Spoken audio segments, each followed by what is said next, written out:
Bienvenidos a Impacto Social. El día de hoy conoceremos la historia de Camilo Ibarra, presentador del canal Sur TV. Así es, Maureen, una historia de superación que muchos obstáculos ha tenido, pero a pesar de las adversidades y los obstáculos que le coloca la vida, ha llegado al punto de sentirse ahora una persona espiritual. Conozcamos su historia.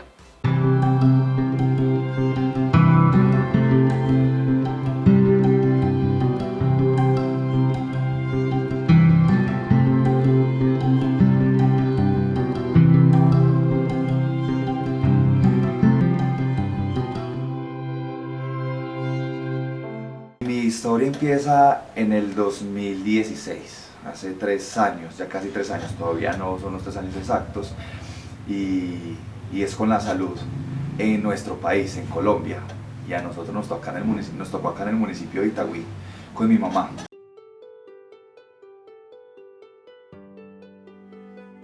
Yo pienso que para muchos nuestra mamá lo es todo, y para mí ella es mi mejor inspiración.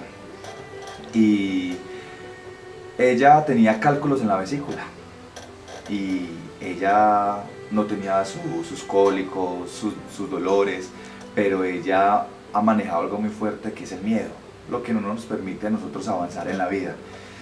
Y ese miedo nos llevó a muchas cosas, a dolores, a tristezas y a superación. En el 2016, estamos hablando de la fecha exacta de más o menos agosto, ella tomó la decisión de empezar a buscar un hospital que le hiciera el proceso de los cálculos en la vesícula, porque ella no quería que le diera el cólico, porque dice que cuando le dan los cólicos de inmediatamente entran a cirugía. Ella dijo, no quiero, no hay esa necesidad. Quiso prevenir. Exacto, quiso prevenir, esa es la palabra. En compañía de mi papá empezaron a buscar un hospital sin preguntarnos a nadie. Yo soy hijo único y a mí no me tuvieron en cuenta. Y yo estaba pues también muy embolatado con el tema de la universidad, soy estudiante, en ese entonces era estudiante de comunicación social, y ellos empezaron a hacer sus vueltas. Un día, en el mes de noviembre, mi mamá llegó a la casa y dijo, me voy a operar de los cálculos. Y yo, mamá, ¿pero por qué? ¿Por qué tomaste esa decisión? Porque en diciembre quiero estar bien. La cirugía es ambulatoria, eso es de inmediato, dura unas horitas y las 8 días de incapacidad y salgo. Y yo, mamá, ¿ya te hiciste la ecografía? Me dijo, sí, tengo 17 cálculos y ya su papá averiguamos en un hospital del municipio de Itagüí. Entonces, empezó el proceso entró ella los primeros días de noviembre, que no tengo la fecha exacta, a la cirugía de cálculos en la vesícula. En ese tiempo no contábamos con una EPS y mi papá pagó particular una cantidad de dinero. Pagó la cantidad de dinero y cuando hay dinero de por medio, eso ya es un hecho total y rotundo. Inmediatamente mi papá da el dinero en dicho hospital y al otro día ella ya estaba entrando a cirugía.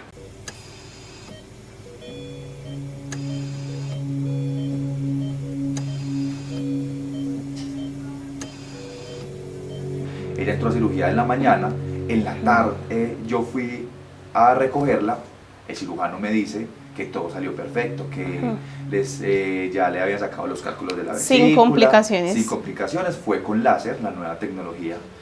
En ese momento. No hubo incisiones. Nada, todo súper bien. Yo la ayudé a vestir y nos fuimos para la casa. Llegamos a la casa y ella estaba súper bien, todo bien, llegamos. Yo sí la veía como rara, pero de una cirugía, ¿quién va a salir bien? ¿Quién va a salir feliz o contento? No sale con las defensas bajitas, Claro que dolorido, sí. y en recuperación y siguiendo todas las indicaciones del médico. En horas de la noche ella se colocó muy mal. Nosotros nos preocupamos y la llevamos a urgencia de dicho matadero, como lo reconozco yo, pero es un hospital, lamentablemente. En nuestro municipio de Itagüí, que no debería de existir, porque en nuestro municipio hay para todo, menos para la salud, y como lo hay en Colombia. Llegamos a urgencias, ni siquiera había una silla de ruedas para entrarla a ella porque no podía ni caminar. La atendieron obligados y esperando horas, como es la EPS y la salud en nuestro país, y no la atendían y nosotros éramos desesperados porque la veíamos cada día, cada segundo la veíamos más y más bajita, más mal, y nos asustábamos mucho como familiares. Llegamos a urgencias tipo 7 de la tarde y a las 2 de la mañana la atendieron. La entraron a un pasillo que me recuerdo En ese momento era demasiado oscuro, había niños en el piso, no había gente donde sentarse y es donde uno vive la cruda realidad que vivimos con la salud. Yo decía, esto es impresionante.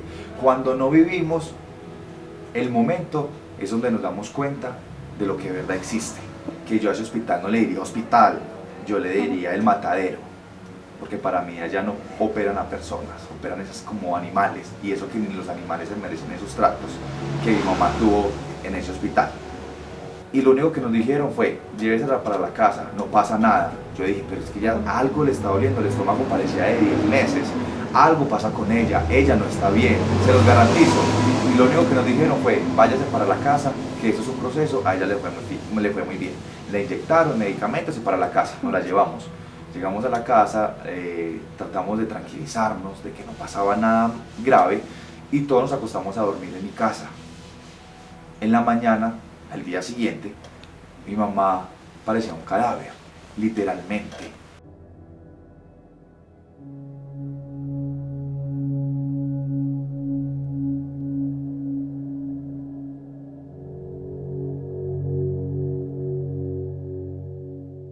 Pero su cara era un cadáver.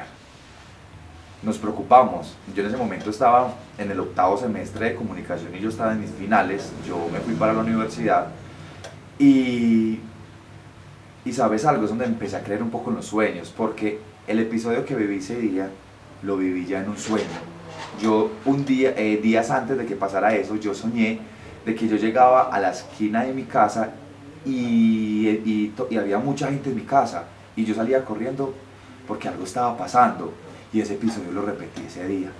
Y ese día viví ese episodio de mi sueño de días atrás. Yo llegaba a la universidad y vi que en mi casa había mucha gente, y yo salí corriendo inmediatamente y llegué y estaban sacando a mi mamá prácticamente muerta, todos los vecinos buscando el primer carro que había para montarla y llevarla al primer hospital.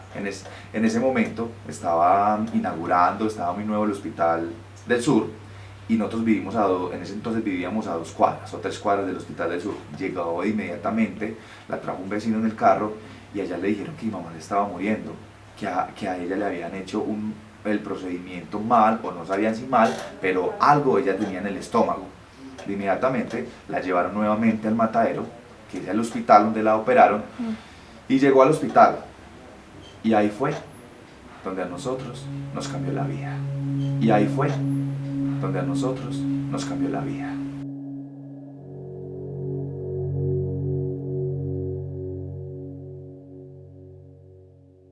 Una gran historia. Problemas de salud, también mucha vulnerabilidad que se está viendo en estos momentos en Colombia y en el municipio de Itagüí en casos de salud. ¿Quién será el que va a llevar este juicio? ¿Va a ser el hospital? ¿Va a ser el médico? ¿Va a ser la familia? En minutos vamos a seguir con esta gran historia. Claro que sí. Ya regresamos con más de Impacto Social. En Sur TV Noticias sabemos que te gusta estar informado sobre lo que sucede a tu alrededor. Queremos ofrecerte los temas de actualidad más importantes del municipio de Itagüí. Temas políticos, sociales, culturales y deportivos. Es por eso que queremos brindarte información veraz acerca de las historias que quedan en tu memoria. Con Sur TV Noticias usted será informado con veracidad y objetividad de todo lo que pasa en el municipio de Itagüí. Además de mostrar un panorama general de todos los acontecimientos para que usted sepa todos los puntos de vista que este puede tener. Sur TV, un canal para todos.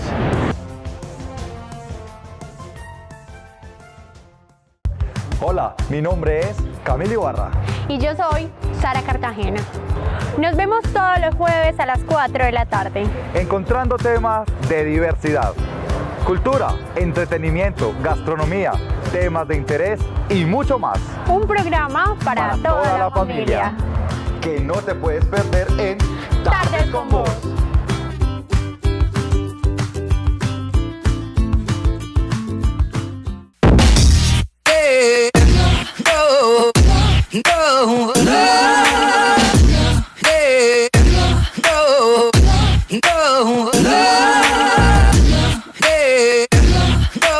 Hola, ¿qué tal a todos? Yo Yo soy Esther Fernández. Yo soy Jeremy Mesa. Y somos los presentadores del Parche Generación Juvenil. Los estamos invitando para que no se pierdan de nuestra programación. Nuevos invitados, nueva música y muchas sorpresas. Aquí, en el Parche. No te lo puedes perder.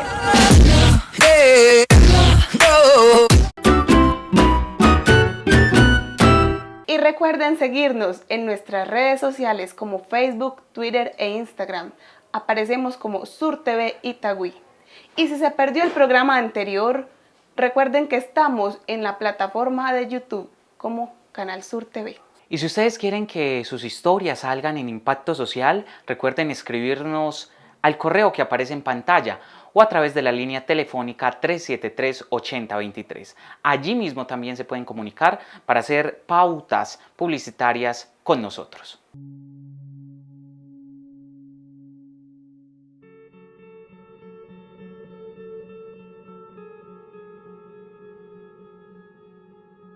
Llegamos al hospital, la entraron inmediatamente a la UCI, donde están los pacientes más graves. Cuando yo entré al hospital y me dijeron, mira a tu mamá, cuando entré yo no reconocí a mi mamá. Tenía el estómago abierto desde el pecho hasta su vagina, completamente abierto, con respiración mecánica, entubada, ella ni se veía. Mi mamá ya no estaba, ella ya no estaba. Y yo sentía como que un edificio se me caía encima, pero no se me caía de inmediato el choque, sino como que yo sentía cada ladrillo, cada pared, cada cosa encima yo lo iba sintiendo. Es un choque increíble, porque tratamos de estar en urgencias, de buscar ayuda y nunca nos dieron explicación alguna. Y acá es donde empieza todo, porque le preguntábamos que nos explicara qué era lo que estaba pasando. Y lo único que nos decía el médico que lo operó es, se complicó, le dio peritonitis, se le regó un líquido por el pulmón, pero estamos trabajando en ella, no se preocupen, es lo único que saben decir los médicos. Como hay unos que son muy sinceros y le explican a sus familiares qué proceso va a venir después de, y ellos no lo hicieron con nosotros. ¿Por qué? Porque habían hecho algo malo. En los pasillos, como en toda parte, se murmuran muchas cosas. Y yo empecé a escuchar que en ese hospital dejaban morir la gente, que en el hospital ha muerto cantidad de personas y que tiene cantidad de demandas. Terrible. Yo dije, mi mamá se está muriendo, algo tenemos que hacer. Yo soy hijo único y en ese entonces solamente vivíamos mi papá, mi mamá y yo. Pero estaba mi abuela, mis tías, la familia por parte de mi mamá buscando alguna solución. Digamos que en el momento yo soy la única persona como profesional. Entonces yo no podía alterarme, yo tenía que manejar todo como un profesional, con tranquilidad, con ética, con principios, y tratar de buscar una solución y no desesperarme.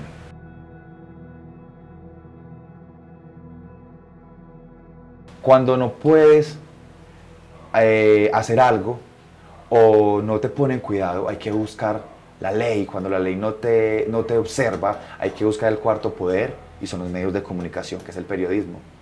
Inmediatamente yo me desesperé y le dije a los médicos, si ustedes no me dan una solución o no me sacan a mi mamá de ese hospital, porque el hospital es de un nivel 3, porque los hospitales manejan nivel 3, nivel 4, nivel 5, es un nivel 3, mi mamá no está teniendo los cuidados necesarios, yo voy a traer a todos los medios de comunicación. Yo empecé a comunicarme con el Cubo, con Minuto 30, con Telemedellín, para que me ayudaran, para sacar a mi mamá y decir lo que estaba pasando. En el momento que yo estaba en ese proceso, yo soy profesor de rumba en una empresa, en una aseguradora de Envigado, y mi amiga me dice, yo soy muy amiga del director de la salud en ese entonces, te voy a dar el contacto y cuenta de la historia que él te puede ayudar. Pero ninguno estábamos quietos.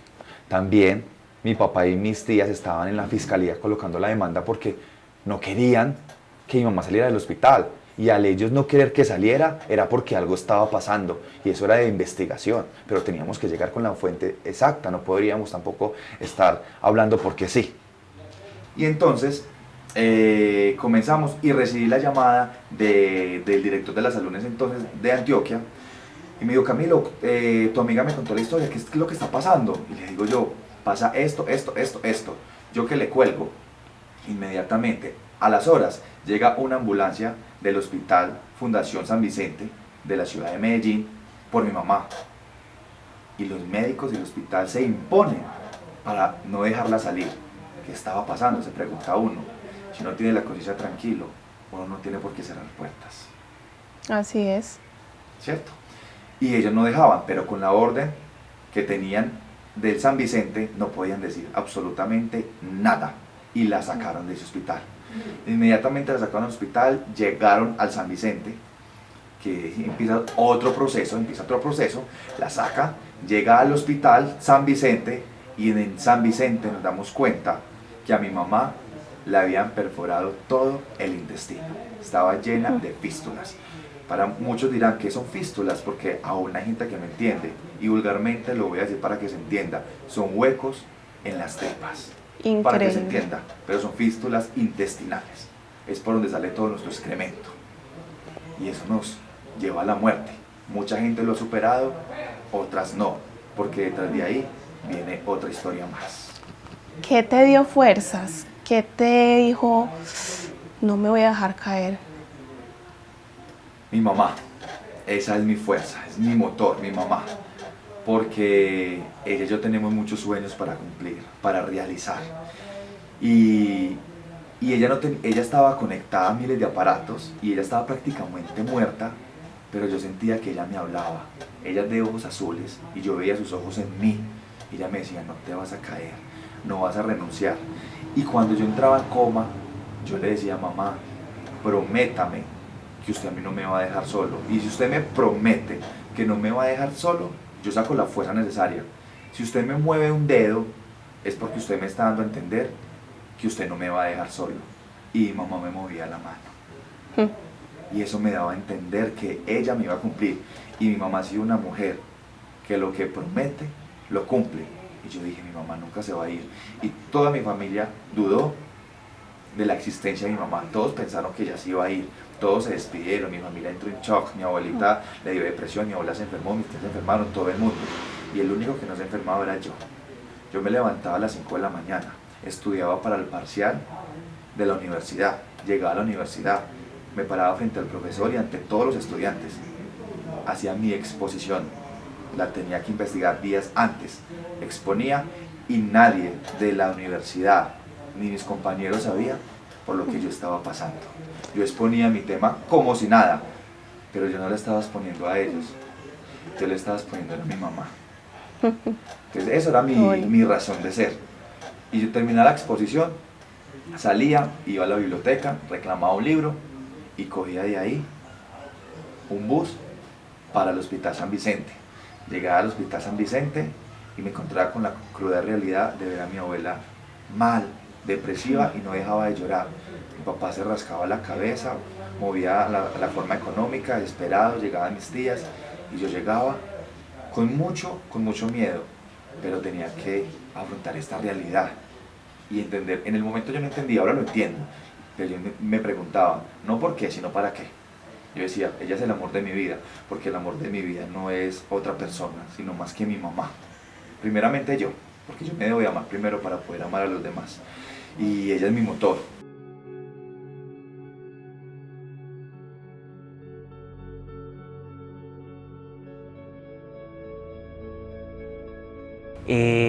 ¿Alguna vez dudaste de la presencia de Dios? Sí, literalmente sí. ¿Por qué? Porque uno se confunde y se cuestiona, porque uno dice, ¿dónde está Dios? ¿Dónde está lo bueno? Si mi mamá es una mujer tan buena, si nosotros somos una familia que hemos tratado de ser muy correctos en las cosas, ¿por qué nos pasa esto? Porque no solamente lo de mi mamá, eran muchas cosas, demasiado. Y yo dije, usted no existe, nada de Dios existe. ¿Qué te ayudó a fortalecer más esa fe? ¿Qué fue ese plus que te llevó a volver a confiar en Él? Entrar en mí mismo. Me ayudó muchísimo a entrar en un momento de hablar conmigo mismo y empezar a crecer espiritualmente. Yo dije, listo Camilo, no nos desesperemos, todo pasa por algo. Inmediatamente en la intimidad, pero la intimidad era en el hospital porque mi intimidad era en cualquier parte, en el bus, en el metro, porque yo no podía dejar de pensar ni de hablar con algo que exista. Y yo le decía, Dios, si tú existes, yo no te puedo ver, pero explícame por qué está pasando esto. Y empecé a hablar conmigo mismo y yo decía, debo de ser más fuerte. Y hablar con mi propia mente, si puedo, soy capaz, si Dios tiene a mi mamá con un propósito de vida, no se la va a llevar, no se la va a llevar. Pero yo siempre dudé de la existencia de Dios en el momento. Y para mí es válido, porque a nosotros cada día nos daba más duro. Es que no era, no, su mamá salió de la cirugía y se está recuperando, o su mamá está estable, no, cada día era peor. Un día aparecía, se está muriendo, al otro día ya casi no está existiendo tu mamá, al otro día tiene una bacteria, al otro día tiene una infección, al otro día está como anoréxica, al otro día esto, así. Cada día era peor, cada día. Y eso fue un caos. Muchas personas de mi familia guardaban la fe. Yo también tenía una fe. Y en lo único que me tocó aferrarme fue a la fe, sin poder sentir y sin poder ver, porque no veía resultados. Pero dije, voy a tomar la decisión de creer y que hay algo sobrenatural que algún día me va a explicar por qué pasa todo eso. Y hoy me lo está explicando, que sí existe, solo que hay sus cosas perfectas. Y que a mi mamá la puso en este proceso porque sabía que ella podía con todo. Y entendí que mi mamá debía de pasar por esto, Pablo. ¿Y por qué? Porque mi mamá antes de era una mujer muy diferente a la que hoy está volviendo a nacer.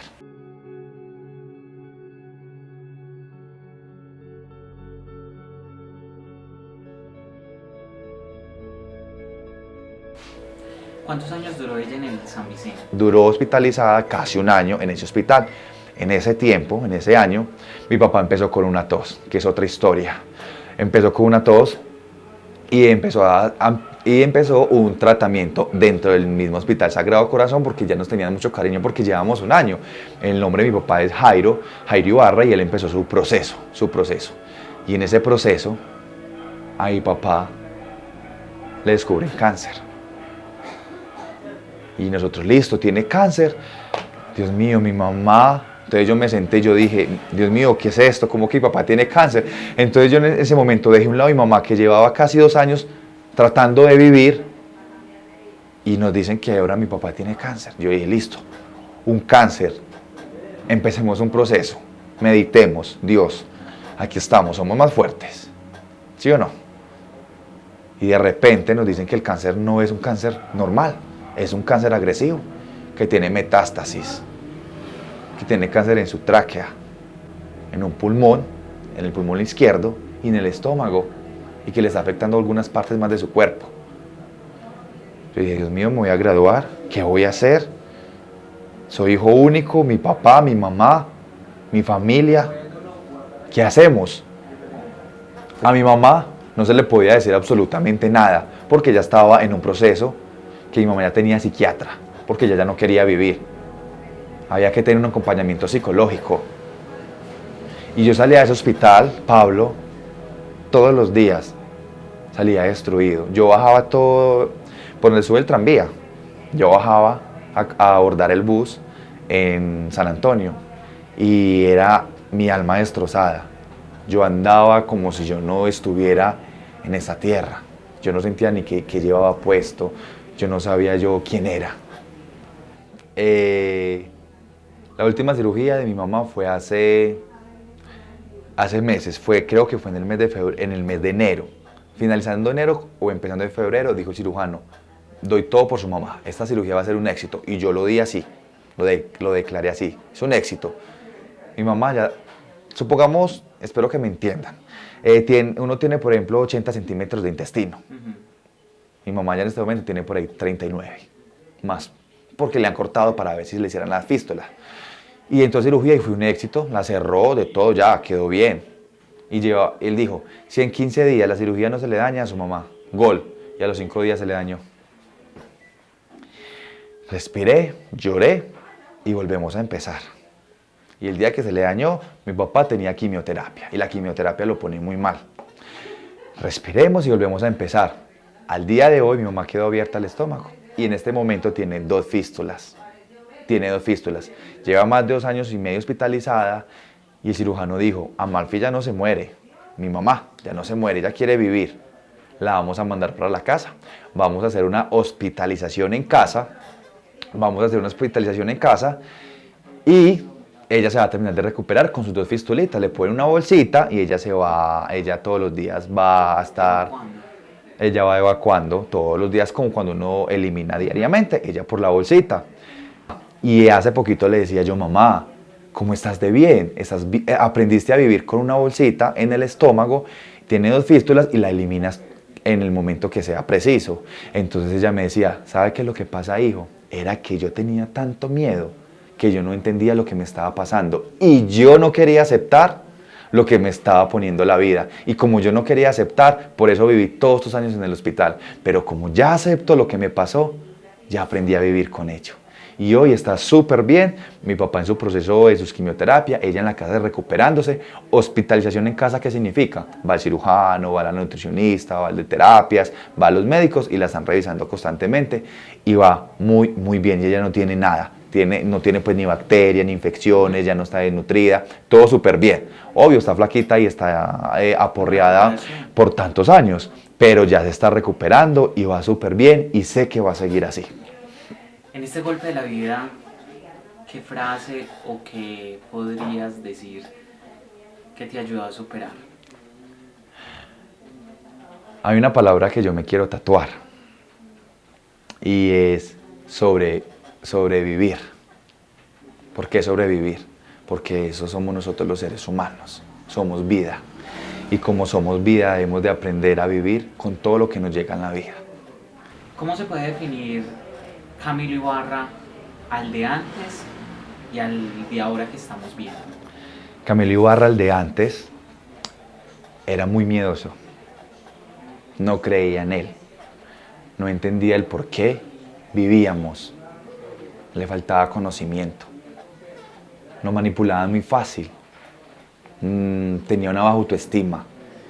Y el de ahora, soy una persona mucho más humana, más espiritual, más fuerte, con las metas, con los sueños claros. No me dejo manipular. Ayudo, amo y soy completamente diferente. Soy un profesional en todos los sentidos. Camilo, un mensaje para esas personas que pueden estar pasando por estas situaciones de la vida y que han fallecido y no tienen ese motor, no han llegado a esa espiritualidad a la que usted llegó, a ese trance.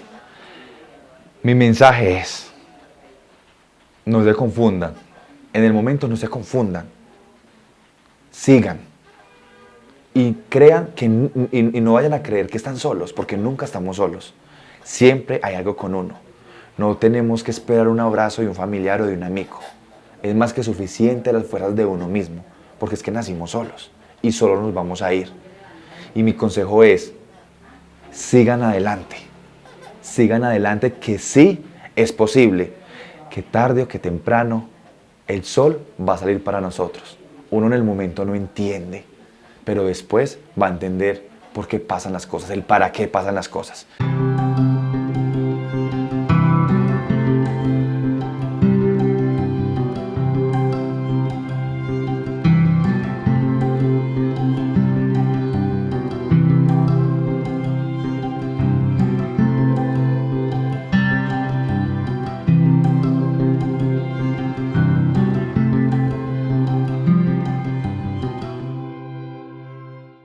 Una gran historia de mucha superación la que vivimos el día de hoy.